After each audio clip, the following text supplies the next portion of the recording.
on very, very, very rare occasions, I will dip my toe into parts of the otaku world that are completely foreign to me. Sometimes it's checking out isekai and more vanilla types of anime. Sometimes it's playing weird life sims where I'm raising a virtual daughter into a princess. I've looked into drama of the VTuber world, and one time I checked out a Japanese dance show in VR. But today I'm going to talk about my first experience with the otome genre of video games. If you're not too familiar with otome like me, Wikipedia says it's a game type targeted to women with a female main character and usually revolves around romantic relationships. I'm a straight male, so it's probably safe to say I'm close to the opposite of the target audience. However, one of my favorite game localization companies, P-Cube, asked me to make a video on an upcoming otome game, B Project Ryusei Fantasia, and I just couldn't say no. The game is a visual novel, and the main character is a female who you find out was recently assigned the role of A&R with a record company. This particular record company has idol groups that they manage, and as the new A&R, you're tasked with managing the multi-part idol group known as B Project, consisting of Kitakore, Thrive, Moons, and most recently in the game's timeline, Killer King. I honestly don't know that much about idol groups at all and was really wondering how much I could really get into a game so highly focused on them. But I think a big strength the game has is the diversity of cast. There's 14 members of the group and each has their own distinct stereotype which they fully encompass. There's tough boys and soft boys and smart boys and manly boys in the mix.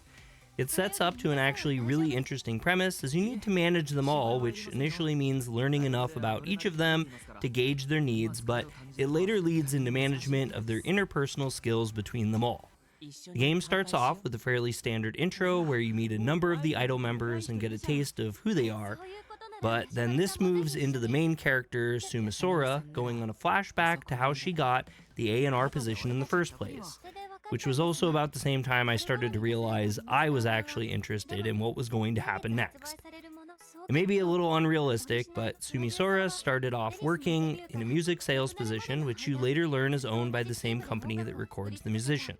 She is really knowledgeable about the different musicians and wildly passionate about the music to a degree that she's really well known by all of her associates for her little write-ups she does on the featured albums.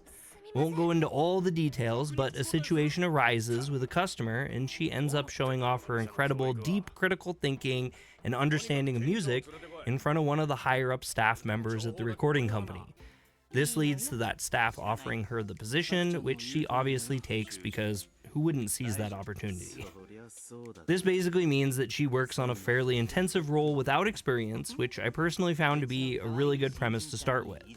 I won't really go deep into the story as I think it's worth experiencing on your own, but I will say it caught me off guard as to how much enjoyment I found with the game. There's not a ton to say about the gameplay as far as basic mechanics go. You flip between standard text reading like all visual novels, and then these little segments where you have more personal instant messaging chats with the members on your cell phone. These cell phone parts, while not completely groundbreaking, were a nice touch. It kind of had this vibe like other great games such as Emily is Away or Until Then, and it feels like it breaks up the monotony of the standard VN text reading, which helped me play for longer stretches than I expected to when I started a gaming session. Outside of the story and characters, the game also has really excellent music. I can't say I'm the #1 idol fan or really even that I listen to J-pop at all, but the music really sits nicely in this game.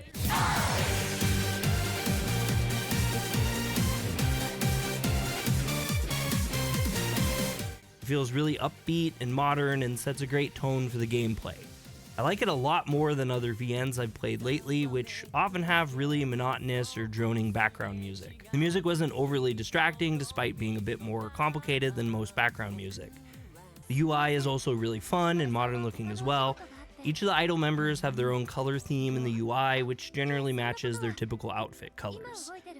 The title screen has some fun fonts and textures, and the cell phone app style navigation was a great touch, which fits into the overall theming of the game.